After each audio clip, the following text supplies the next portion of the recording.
RDC est une et indivisible. De la population de tout le monde, c'est qu'il faut tout arrêter pour faire face à cette situation. Et que nous ferons de cette terre richement bénie un réel havre de paix, de prospérité et de progrès social.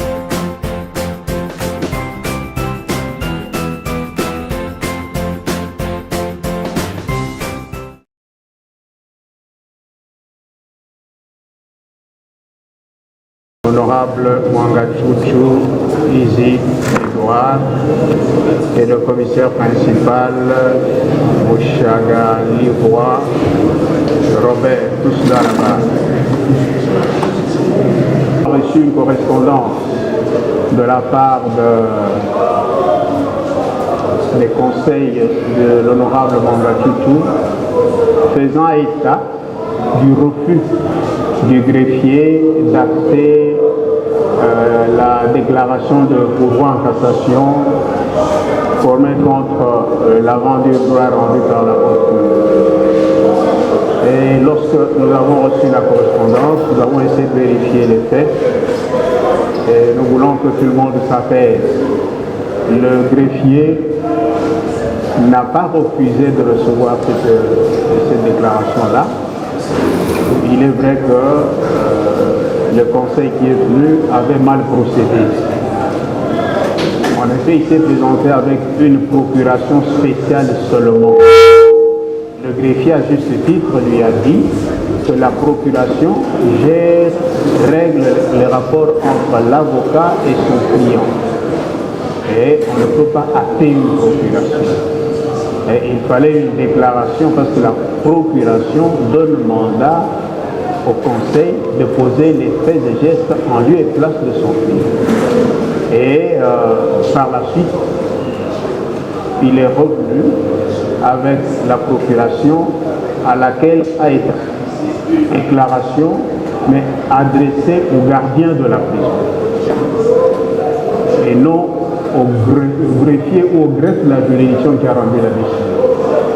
Alors quand nous allons dans l'article 49, il dit que lorsque la déclaration est faite devant le gardien, il revient au gardien de dresser un procès verbal, lequel procès verbal est transmis au greffe de la juridiction. Donc le greffier était dans le monde, il n'a pas voulu s'hasarder. Qu'à cela ne tienne, dans son élégance habituelle, la juridiction a préféré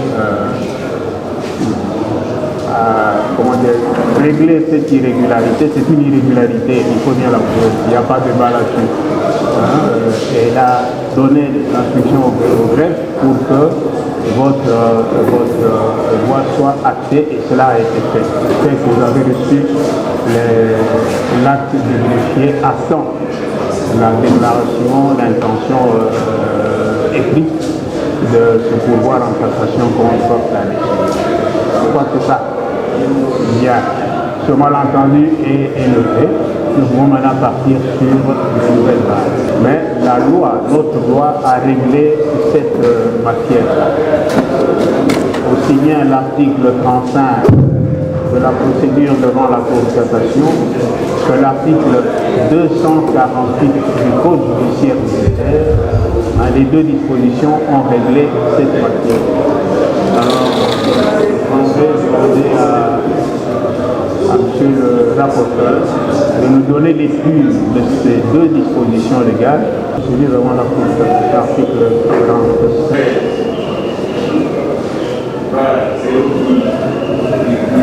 Février 2013, relative à la procédure devant la Cour de cassation circonscrite en son article 35. Les pourvois est ouvert à toute personne qui a été partie à la décision entreprise ainsi qu'au procureur général près la Cour de cassation.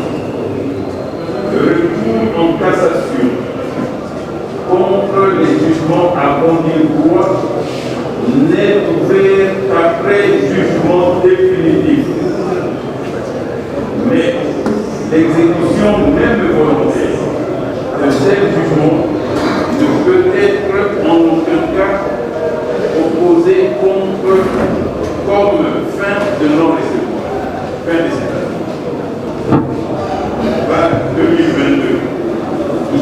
novembre 2022 portant code judiciaire militaire dispose ce qui suit en son article 248.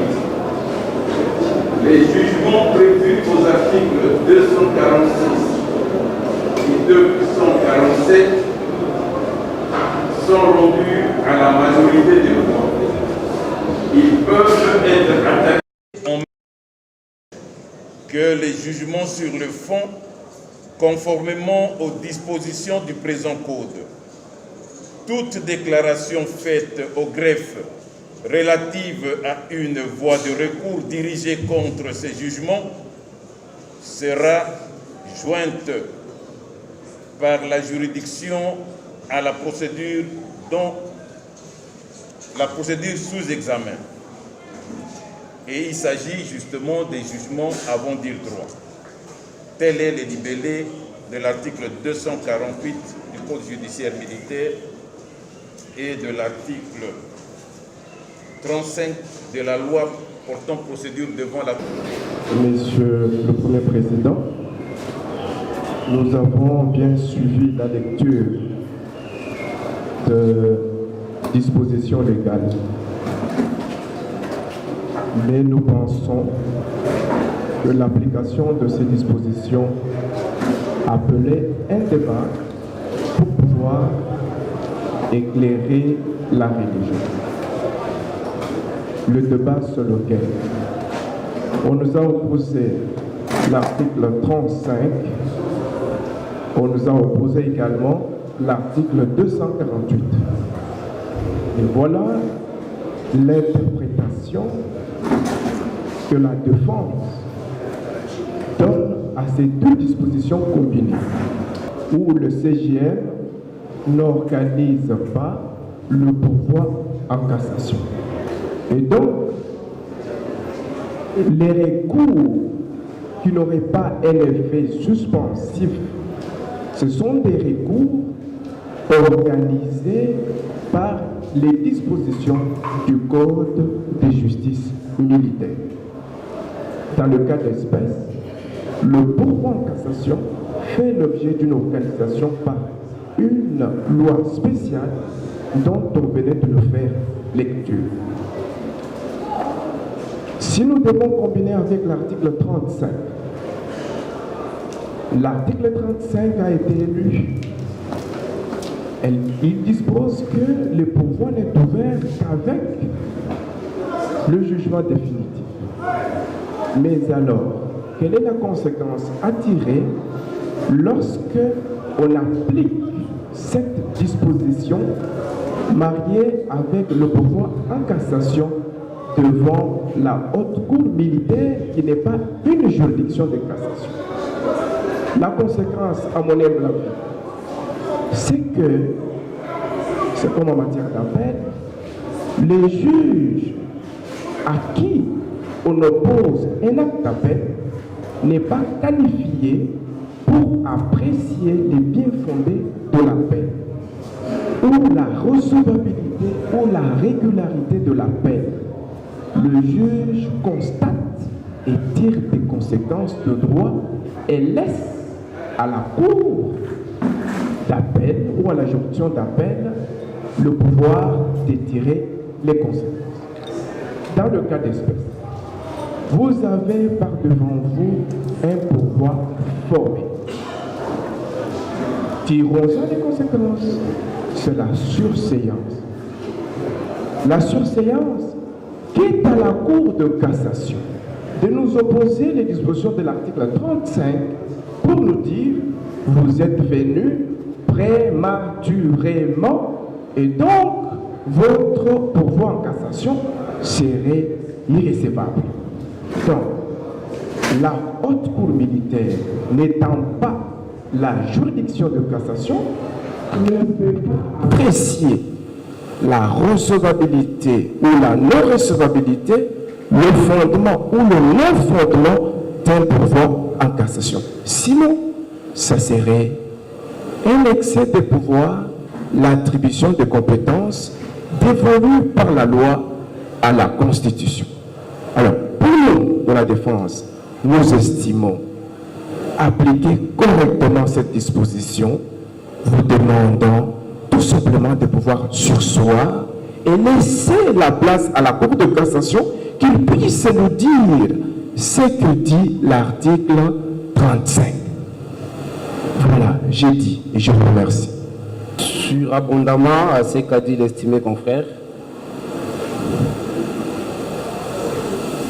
devant mes yeux, il y a un acte de pouvoir et j'estime que l'original est dans votre dossier. Cet acte a été fait sur base de l'article 49 de la loi organique relative à la procédure devant la Cour de cassation. Cet article est clair et quant à nous, l'arrêt qui avait été rendu par votre haute cour, c'est un arrêt définitif sur incident. Parce que votre cour a parlé, a répondu sur la question de la compétence. Monsieur le Président, Monsieur le membre de la composition, il ne revient pas à la haute cour militaire de juger de la pertinence, de la recevabilité, du fondement d'un pouvoir formé contre elle. À ce moment où nous vous parlons, le pouvoir a été déjà formé. Les mémoires introductives est en cours d'être déposées. La Cour de cassation est déjà saisie. Il sera vraiment une entorse à la procédure que votre haute cour poursuive l'instruction de cette cause sans laisser à la Cour de cassation l'amabilité de juger du bien fondé de ses pouvoirs.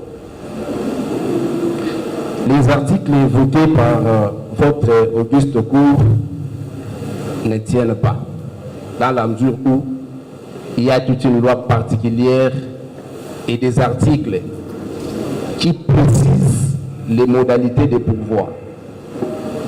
Cette loi, Monsieur le Président, est récente par rapport à la loi de 2002 que vous appliquez.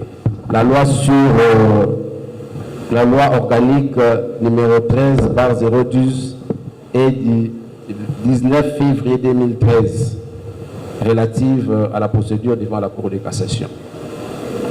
En son article 49, elle dit expressement ce qu'il suit.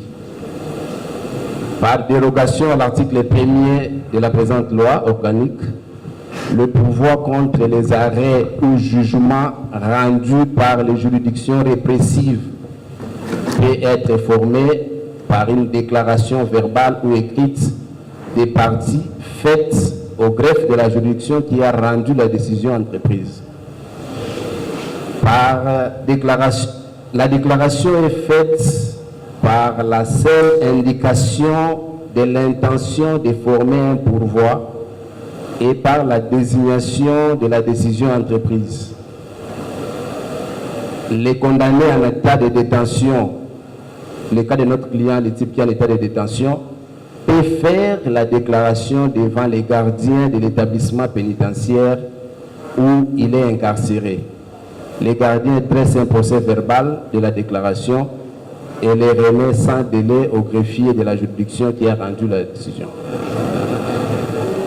Monsieur le Président, dès lors que l'affaire a quitté les intentions, sont devenues dans un document authentique, qui est un acte authentique, votre haute cour est appelée à tirer les conséquences, c'est-à-dire surseoir à l'examen de cette cause en attendant que la Cour de cassation se prononce sur la recevabilité ou pas du pouvoir qui a été entrepris. Nous vous avons dit merci. En procéduraliste, nous sommes mal à l'aise. Pourquoi? Parce que nous sommes là, ou bien on est là en train de débattre sur une position que la Cour a déjà prise. La haute cour militaire a déjà pris position sur cette question. La haute cour n'a pas soumis cette question au débat. Elle a déjà pris position. En juriste que nous sommes, chacun sait comment prendre, comment tirer leçon par rapport, comment tirer les conséquences de cette position que la Cour a déjà prise. Nous avons dit. Souvent, ce pouvoir-là, parce qu'on reproche à la haute cour d'avoir fait allusion à l'article 39. La Cour de cassation. Mais le même prévenu, en relevant son recours, a fait allusion à l'article 49, je crois, de la procédure devant la Cour de cassation. Alors qu'elle sait pertinemment bien que le client, son client, l'honorable, ne comparaît pas devant la Cour de cassation. Nous sommes en procédure pénale militaire.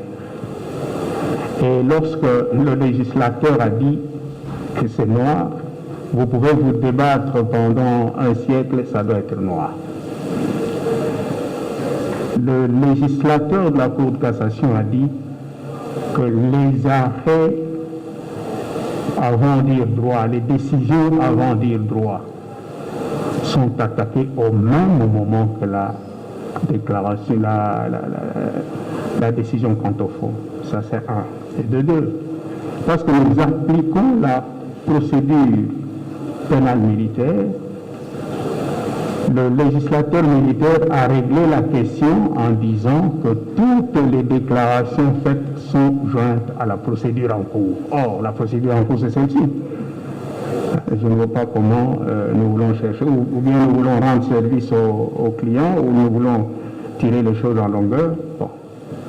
Mais pour la haute cour, et c'est sa position, et elle la maintient, elle doit aller au fond parce qu'il s'agit d'un avant-dire droit qui est attaqué et que cette voie de recours-là est jointe à la procédure en cours. Voilà la position de la haute cour. Est-ce qu'au jour d'aujourd'hui, à l'audience aujourd'hui, vous êtes capable de donner une idée sur le travail qui vous a été donné pour l'accomplissement? De la Cour parce que nous continuons à faire ce travail et c'est l'occasion pour nous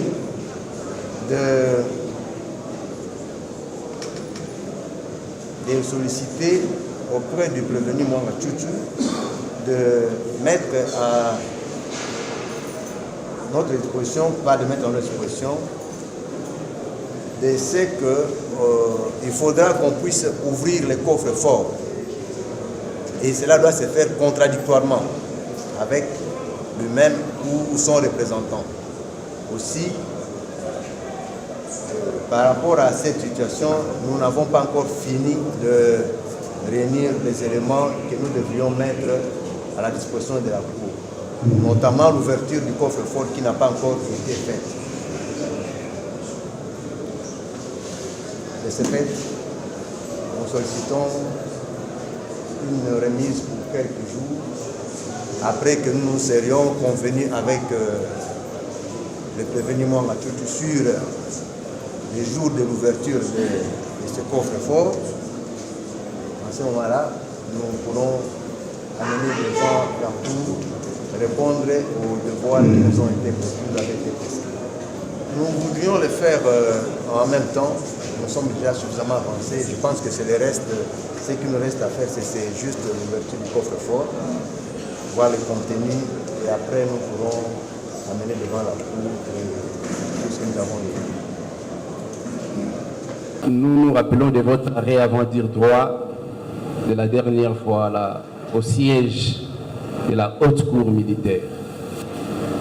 Vous aviez bien dit que les ministères publics prennent les effets qui ont des caractères militaires qui l'amènent et d'autres effets qui n'ont pas caractère militaire qu'ils remettent à la famille du prévenu. La première question qui nous vient à l'esprit, le coffre-fort est-il bien à caractère militaire? Premièrement. Deuxièmement, pour votre information, ce coffre-fort a été bousillé par le service de renseignement. Donc, à ce stade ici, même lui-même, Mwanga Chuchu, est incapable d'ouvrir ce coffre parce que son mécanisme avait été endommagé. Donc, s'il faudra attendre l'ouverture de ces coffres-forts, je ne sais pas si c'est possible de finir. Ou il faut trouver les experts qui peuvent être capables de bousiller ces coffres-forts-là. Le coffre-fort n'étant pas un effet militaire, nous voulons que le ministère public nous présente les effets militaires parce que ces effets-là, vous savez, devaient venir, je ne sais pas, de Nord Kivu, et d'autres ont dit qu'ils ont été découverts chez lui. Ça, on n'a pas besoin d'ouvrir les coffres-forts. Nous sommes dans une procédure de flagrance, Monsieur le Premier Président. Au magistrat, nous rappelons le deuxième arrêt rendu par votre haute cour lorsqu'elle a prescrit les devoirs pré-rappelés au ministère public et auditeur général, sauf mauvaise audition de la part du collectif. Il a été dit que lorsque le ministère public va reprocéder à l'inventaire des biens saisis, il faudra mettre ceux relatifs au procès qui sont infractionnels et les autres les restituer sans rédite. Mais hélas, la Cour avait ajouté que cela devrait se faire en présence du prévenu ou de ses représentants, sauf compréhension erronée de notre part. Et le Conseil était toujours en attente et a demandé que cela soit fait conformément à l'arrêt rendu. Curieusement, nous sommes surpris d'apprendre du ministère public qu'il y a une partie qui avait déjà été faite et il ne restait que le coffre-fort. En présence de qui ou à quel moment devrait-il restituer les 10 objets qui ne constituent pas les fruits de l'infraction? De deux, comme nous l'avons souligné, nous sommes en face ou dans une procédure de flagrance. Nous ne reviendrons plus. Dans le deux parties de l'article 1er de l'article 78, on vous dit que vous devez présenter la partie présumée avec les effets de l'infraction. Mais Monsieur le Président, à quand cela pourra être fait? On doit le parfaire la procédure de alors que votre cour était déjà saisie. Il y a déjà une irrégularité biaisée par rapport au équitable. On les saisit en présence du prévenu, on les réinventorie en l'absence du prévenu. Nous aimerions que le ministère public se conforme à l'arrêt tel qu'il a été rendu. Je pense qu'une remise s'impose. Une remise s'impose parce que nous faisons de l'arrêt, de l'exécution de l'arrêt un préalable. Et je crois que le ministère public l'a dit. Il a dit qu'il ne saura pas faire des choses de manière séparée, il voudra le faire une fois pour toutes. Et nous, c'est très important. Pourquoi? Parce que nous saurons, et alors nous saurons comment défendre les intérêts de notre client lorsqu'on aura prié conformément aux prescrits de votre arrêt. Donc, tout en me ralliant à ce qu'ont dit mes distingués confrères, j'estime avec le ministère public qu'une remise s'impose pour que le travail soit correctement fait, de sorte qu'on revienne ici en toute sérénité pour poursuivre la procédure. Merci. Le public procède à l'exécution de ces devoirs-là en respectant le principe du contradictoire. Je crois que nous espérons que ce qu'il est en train de faire l'est dans le cadre de ce schéma tracé par la Haute Cour. Bon, quant au coffre-fort, s'il est impossible, parce qu'à vous entendre dire, il semble que le système d'ouverture a été chambardé et que c'est impossible, là, la Haute Cour se fera alors le devoir de requérir un expert du Chali Métal, par exemple, pour que ce coffre soit ouvert ici, à l'audience. Comme ça, tout le monde verra qu'est-ce que ce coffre contient. Mais ce que le ministère public a eu comme résultat sur le travail qu'il a fait peut déjà être rapporté à la juridiction pour que celle-ci puisse procéder au contrôle. La remise, certes, s'impose, mais il y a des effets qui ne nécessitent pas une expertise particulière. Et là, la juridiction peut se permettre de poser certaines questions d'éclaircissement à votre client pour voir particulièrement ce qui a été trouvé, les effets militaires, les munitions de guerre qui ont été trouvées dans sa résidence à Kinshasa. Et là, elles sont visibles, la Haute Cour les a vues. Ce que contient les autres supports, c'est à cela que le ministère public devait s'adonner avec vous. Je proposerai que pour l'intérêt de la défense et pour une bonne administration de la justice, que la remise, vous l'avez dit, qui s'impose, soit accordée pour que le tout soit fait au même moment. Et la défense aura son temps de bien examiner les pièces et contribuer ainsi à la bonne administration de la justice. Merci. Honorable membre de la proposition, monsieur le garde de la loi, nous avons suivi avec intérêt la demande de tout à l'heure. Mais en ce qui nous concerne, nous estimons que cette demande ne se justifie pas. On peut d'abord commencer l'instruction. Je sais que les avocats sont des avocats aguerris. Ils ont déjà commencé depuis longtemps avec leurs clients, ils connaissent les dossiers. On peut instruire le dossier et en mi-chemin, nous saurons si on peut renvoyer par rapport à un devoir quelconque. Mais pas d'emblée comme ça, on dit non, nous devons renvoyer parce que les droits de la défense... Non, nous estimons que votre auguste cour doit d'abord entamer l'instruction et à mi-chemin, on va voir si on peut renvoyer ou pas, nous avons dit. Merci, Monsieur le Président, honorés membres de la composition, Monsieur le garant de l'ordre public, nous intervenons, votre honneur, pour le compte du deuxième prévenu, Mouchangali Roy Robert, Monsieur le Président. Nous estimons, nous aussi également de notre côté, que la remise telle que sollicitée nous semble également utile, Monsieur le Président. Pourquoi, votre honneur? La défense se trouve en difficulté, telle que la partie Mwangachouchou a dit. Pourquoi, votre honneur? Parce que nos clients, ici en détention, sont coupés avec le monde d'extérieur. Ce qui fait que nous sommes en difficulté d'entrer avec les pièces et les moyens pour obtenir.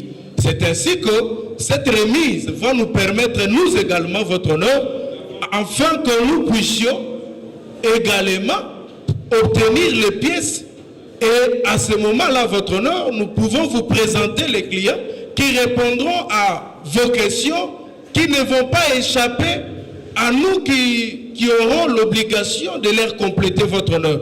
Parce que le droit de la défense est constitutionnel et que si la clémence de la Cour pourrait avoir lié et la compassion auprès du ministère public, pourquoi pourquoi pas pour le prévenu, qui sont ici en détention, qui risquent leur vie, votre honneur. Surtout que les préventions telles que nous les voyons ne sont pas des moindres dans le code, monsieur le président.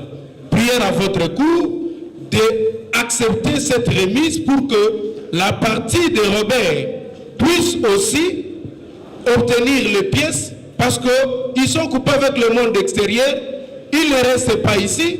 Nous sommes en train de nous battre pour atteindre sa famille dans les moyens où on ne sait pas, parce que lui aussi ne sait pas nous mettre en contact. Dans cette difficulté-là, prière de nous renvoyer, c'est une obligation légale et constitutionnelle, parce que ce procès a un intérêt général et vous êtes suivi, votre honneur. L'urgence n'est pas une notion de droit, nous c'est la sérénité. Et la sérénité n'est pas la brutalité, n'est pas la précipitation non plus. Nous avons dit et nous serons complétés, votre honneur. Vous avez assisté votre client à l'audience passée, vous vous êtes présenté comme conseil. Donc pendant toute la semaine, vous n'êtes pas entré en contact avec votre client, vous n'avez pas cherché à aller au greffe pour lire le dossier qui est disponible au greffe pendant toute une semaine? Monsieur le Président, parce que la question nous est posée, nous répondons en ces termes, votre honneur. Lire les dossiers chez les greffes, oui c'est bon, c'est une procédure normale. Mais étudier les dossiers, l'avocat étudie les dossiers au cabinet, pas dans les bureaux de greffe. C'est comme ça que les droits de la défense voudraient que nous puissions prendre les pièces là. Nous écrivons, nous prenons, nous obtenons, surtout avec votre facilité d'instruire qu'on puisse nous remettre aussi ça rapidement pour que nous puissions nous réunir en défense dans nos lieux de travail qui sont les cabinets et nous étudions froidement les dossiers. À ce moment-là, nous allons vous mettre à disposition nos clients pour qu'ils puissent être en mesure d'être dans le cordon ombilical avec nous. Sinon, votre honneur, ça sera du tohu-bohu entre nous ainsi que nos clients. Merci, monsieur le président.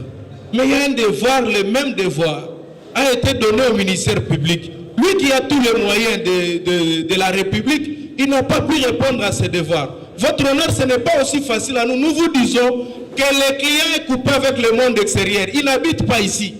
Pour le prendre, vous savez, il y a des moyens. L'avocat est tenu au devoir des moyens. Et ces moyens-là, nous devons l'obtenir et organiser la défense, votre honneur. Je pense que la précipitation, la brutalité n'est pas requise à votre cour, que nous savons. Et prière de nous accorder votre honneur. Nous avons religieusement suivi les ministères publics à qui la Cour a donné des devoirs par son arrêt et lequel ministère public nous a dit clairement qu'il est en mal d'accomplir tous ses devoirs au moment où le procès est en cours. Et le ministère public, qui est la partie poursuivante, c'est lui l'accusateur, mais il n'est pas à ce jour à même d'éclairer l'accusation portée contre nos clients devant votre guichet de cour. Et nous qui sommes de la défense, nous croyons qu'il serait préférable de se plier à cette demande pour lui permettre de circonscrire les faits imputés à notre client, pour nous permettre aussi de bien s'organiser. D'ailleurs, surabondamment, il y a des devoirs qui devaient s'accomplir contradictoirement avec les parties. C'est que nous, parties prévenues, n'avons pas encore subi avec le ministère public. Donc, pour notre part, cette remise s'impose pour mettre toutes les parties à l'aise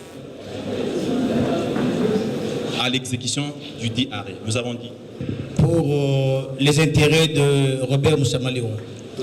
Surabondamment par rapport à cette question de la remise, nous sollicitons cette remise parce que nous sommes de la défense et que les droits de la défense est garanti, qui est constitutionnel. Alors, cette remise va nous permettre, parce qu'à tout moment, il y a les collectifs qui s'ajoutent. Alors, il y a ceux-là qui devaient ou qui doivent nécessairement s'imprégner du dossier.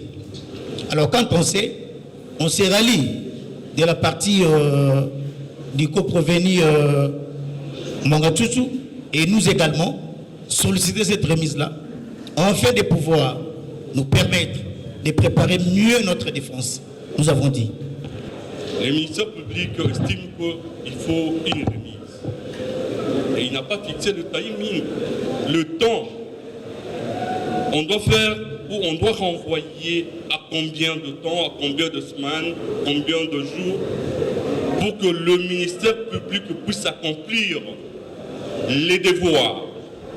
De l'autre côté, on vous dit oui, nous nous rallions à la demande du ministère public et nous sollicitons aussi la remise. Mais on ne vous dit pas pour combien de temps. La remise, on peut renvoyer pour demain. Mais n'oublions pas que cette affaire, c'est une flagrance. Mais apparemment, on ne comprend pas. On vous dit, tantôt là, les derniers intervenants vous disent que dans le collectif, il y a des avocats qui s'ajoutent. Donc, au fur et à mesure, les avocats vont s'ajouter. C'est au fur et à mesure qu'on va commencer à solliciter des remises. Vous avez dit combien de temps pour un avocat? Oui, je vois le volume du dossier, monsieur le Premier Président. Ces dossiers-là, pour qu'un avocat puisse le comprendre et lire le pièce, vous pensez que ça va prendre combien de temps? Vous-même, vous avez posé la question. Donc, nous estimons, peut-être parce que le ministère public qui sollicite la remise, mais on doit nous dire quand même, c'est pour combien de temps? On veut, parce qu'on doit fixer quand même les partis, que nous soyons, nous, en tant que parti civil, nous sommes venus aujourd'hui, nous sommes prêts pour l'instruction. Mais ceux qui ont commencé depuis longtemps, vous disent que non, nous ne sommes pas disposés, et parce que nous étions au greffe pour lire les dossiers, mais nous devons encore étudier les dossiers au cabinet. Nous estimons que ce sont des dilatoires tout simplement, mais parce que le ministère public qui sollicite la remise, c'est au ministère public de nous dire combien de temps précisément pour qu'il accomplisse ses devoirs que vous, la Cour, vous avez prescrits, afin que nous puissions instruire cette affaire. Parce que de ces côtés, je comprends que la défense, on ne peut pas abuser du droit de la défense pour dire en tout temps le droit de la défense, le droit de la défense. Mais la défense ne fait rien, ne fait aucun effort pour que nous puissions avancer avec l'instruction. Je crois que, à ce qui nous concerne, nous, la partie civile, il serait mieux que le ministère public nous dise combien de temps il va prendre pour accomplir le devoir. Et puis cette fois-ci, nous renvoyons, s'il faut remettre, une fois pour toutes, pour qu'à la prochaine audience, nous puissions, votre cour puisse instruire cette affaire. Parce qu'apparemment, de ces côtés, on vous dit, il y a des avocats qui s'ajoutent dans les collectifs, il y a des avocats qui s'ajoutent. Donc, on peut s'organiser qu'à chaque audience, que 2-3 avocats s'ajoutent dans les collectifs, afin qu'on dise, non, moi je viens d'arriver, je dois m'imprégner du dossier. Et n'oublions pas que c'est une procédure de flagrance. Nous avons dit. N'oublions pas que nous sommes en procédure de flagrance. Et dans cette procédure-là, il y a des pièces qui ont été découvertes dans la résidence du prévenu. Les pièces qui n'ont pas été remises au ministère public pour les analyser, particulièrement les munitions de guerre, parce que ces munitions-là, le ministère public n'a pas reçu le devoir de les ouvrir et de voir ce qu'il y a dedans. Alors, en attendant, pour ne pas traîner les choses en longueur, est-ce que, et ça c'est la question que nous posons aux prévenus, est-ce qu'il est disposé à répondre au jour d'aujourd'hui aux questions relatives à cet aspect précis, les munitions de guerre et les armes de guerre? Il va parler. S'il vous plaît, donnez-lui un peu la parole, le micro, qu'il parle lui-même. La haute cour va entendre sa voix, qu'il lui vienne.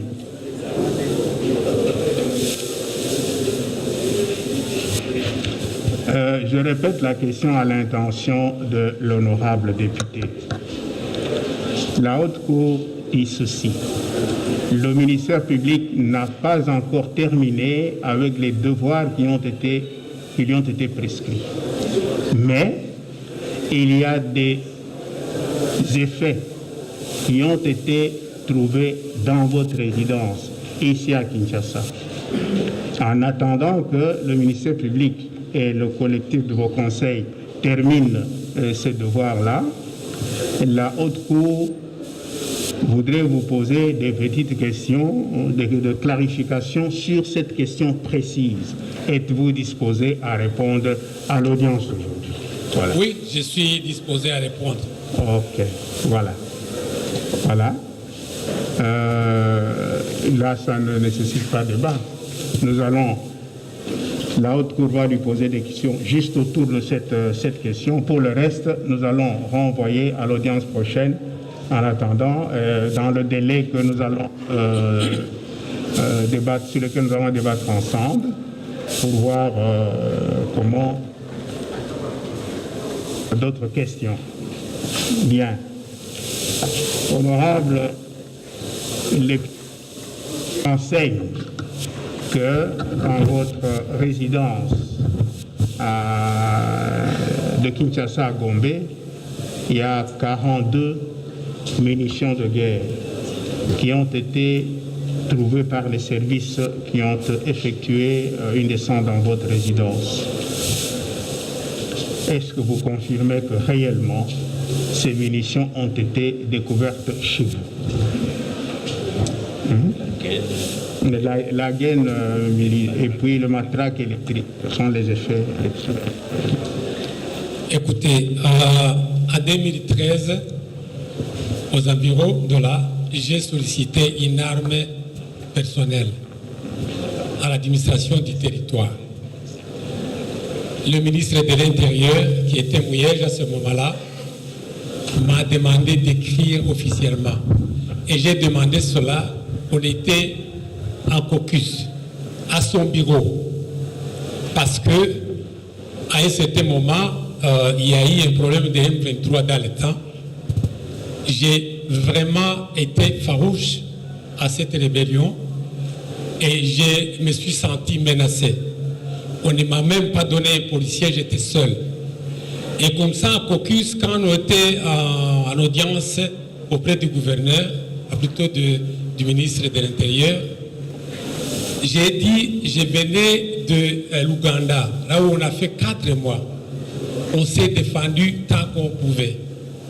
Et en revenant, j'ai dit, moi je me sens un peu menacé, il faut que je sois protégé. Le ministre m'a dit, non, il n'y a pas de problème, écris, comme ça on vous répondra. J'ai écrit, le ministre m'a répondu et m'a autorisé d'avoir une arme personnelle. Cette arme, j'ai suivi la procédure jusqu'au moment que j'ai reçu cette arme-là, avec ses munitions. Donc, vous confirmez que les munitions et les autres effets ont été trouvés chez vous?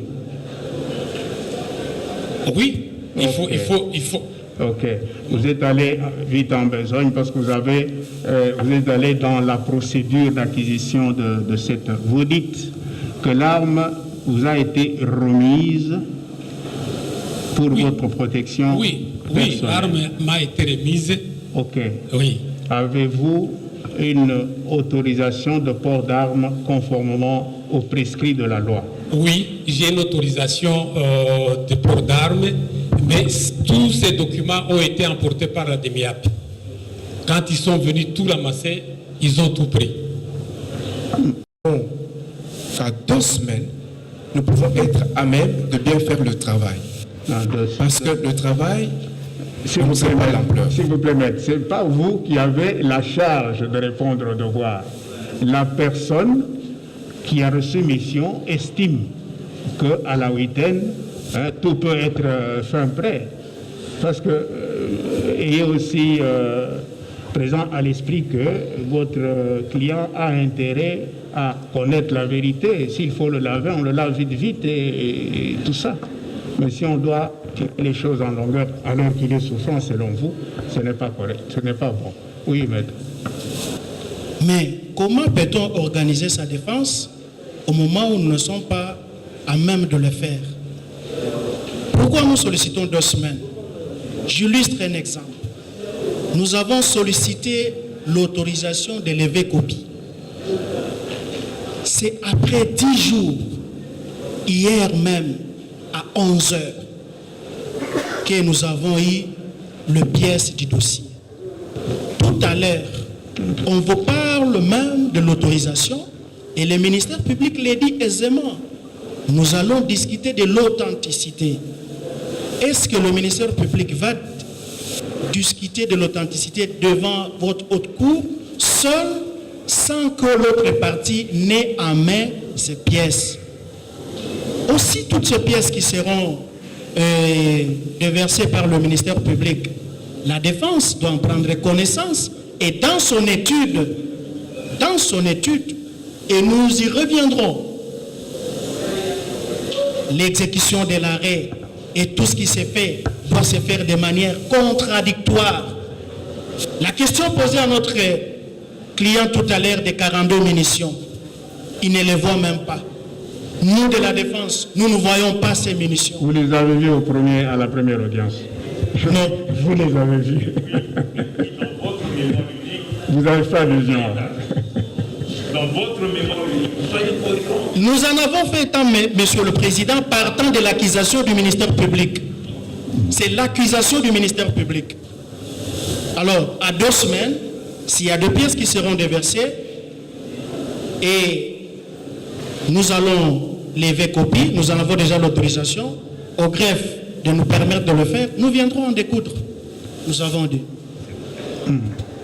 La Cour est nantie de tous les pouvoirs qui sont reconnus au ministère public dès lors qu'elle est saisie, parce que le juge est actif. Or, nous précisons ces devoirs-là.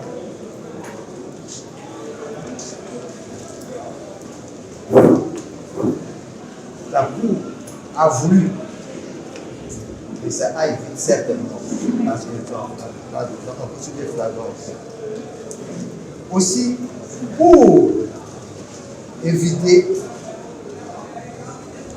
de revenir tout le temps, nous voulons poser ici devant la Cour la question au gouvernement. En ce qui concerne l'ouverture du coffre-fort, souhaiterait-il que nous les fassions, nous, et nous les soutenions, interviennent pour le faire en présence de son avocat ou de son représentant, parce que la Cour a relevé au début qu'elle pouvait, à défaut pour le ministère de le faire, elle pouvait recueillir les experts. Souhaiterait-il que cela se fasse par la Cour, ici, en audience publique, ou par nous, comme ça, ils nous délèguent ces représentants pour le faire, parce que nous voulons déjà, nous sommes dans les possibilités de le faire, et de fonctionner un service pour ouvrir cette affaire. La question est posée à l'honorable maître. S'il répond, vous allez le compléter. C'est très simple.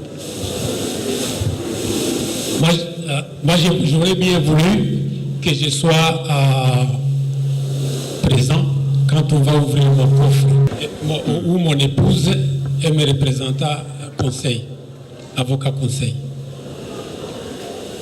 Donc que ça se fasse en présence de votre représentant. Si je peux. Ce qui est prescrit d'ailleurs, parce que le principe du contradictoire que contient l'arrêt veut que tout se fasse de manière transparente. Ok, vous avez sa réponse. Il disait ceci, même si nous le faisions, ça doit se faire en présence de son représentant. Maintenant que ça se fait ici, souhaite-t-il que nous puissions le faire, nous, ministère public, avec ses représentants, ou que cela se fasse en audience publique sur réquisition de la haute cour? Et donc, pour qu'il soit là, ça doit être dans une audience publique. Donc, il souhaite que ça se passe en sa présence, en présence aussi de ses conseils, pour qu'on découvre ensemble ce qu'on lui reproche. Donc, en audience publique, devant tout le monde, la Cour va faire une réquisition à expert contentieux. Quand j'étais à la DEMIAP, nous avons constaté qu'ils avaient laissé ou traîné à la maison une deuxième clé. Et j'ai dit à la DEMIAP que le coffre s'ouvrait seulement par 2 clés, qu'on n'avait jamais utilisé les numéros de code. Ils n'ont pas voulu m'écouter. j'ai demandé qu'on appelle mon épouse qui ramène la deuxième clé qui restait. Ils ont refusé, ils ont amené des gens, ils ont tout cassé, ils n'ont pas pu entrer et la clé est revenue. C'est trop tard, monsieur. Comme ils ont abîmé le coffre, il faut le casser, c'est tout. Comme ils ont cassé, moi je suis parlementaire, donc je regarde de gauche à droite. Je m'excuse déjà. Alors, à ce moment-là, j'étais là, je leur ai dit, ne cassez pas parce que je ne mens pas. Ils ont dit que je mentais, que j'avais changé les numéros. Je leur ai dit que je n'ai pas utilisé mon coffre avec numéro et les clés. Donc, je n'ai aucun numéro à donner, même si je l'avais, ça ne donnait rien. Donc, la haute cour note qu'au stade L, avec les clés, c'est impossible d'ouvrir. Il faut faire appel à une expertise pour qu'on puisse forcer pour ouvrir. Voilà. Oui, c'est-à-dire qu'il y a là un endroit là où il y a la clé, et au-dessus une autre clé. Ils n'ont pas attendu, ils ont cassé. Donc c'est vide, on ne peut pas mettre une clé dans un vide. Ils ont cassé, ils n'ont pas pu, et ils ont ramené le coffre-fort à la haute cour. Donc c'est à la haute cour de se décider de ce qu'ils doivent faire. Okay. Monsieur le Président, je crois que vous l'avez déjà dit que vous allez requérir un expert. Il revient à l'expert de nous dire ce qu'il va faire dans son expertise pour accéder au coffre-fort. Bien. À l'audience de la remise, le coffre-fort sera ici. Monsieur l'organe de la loi, ramenez le coffre-fort à l'audience. Nous allons requérir, requérir un expert qui pourra ouvrir devant tout le monde le coffre-fort et avec le rapport que le ministère public va nous présenter, comme ça nous allons voir tout ensemble et voir comment évoluer. Ceci étant, l'audience est remise à la huitaine pour poursuite. Il n'y a plus rien au rôle. L'audience de ce jour est levée.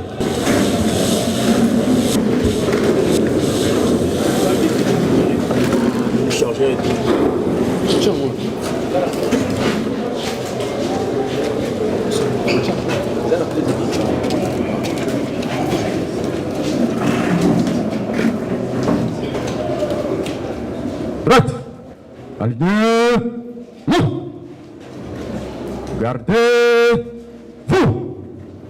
Portez arme. Immobile.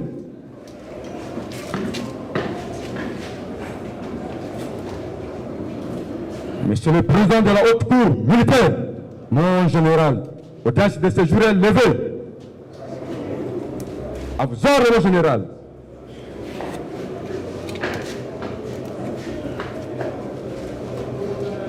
Arme.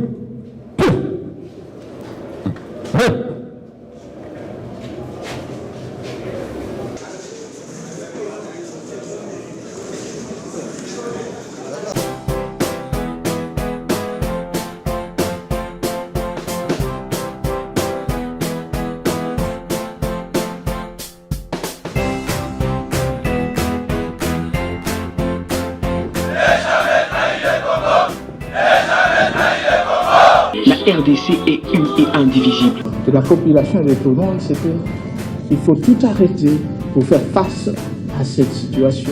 Et que nous ferons de cette terre richement bénie un réel havre de paix, de prospérité et de progrès social.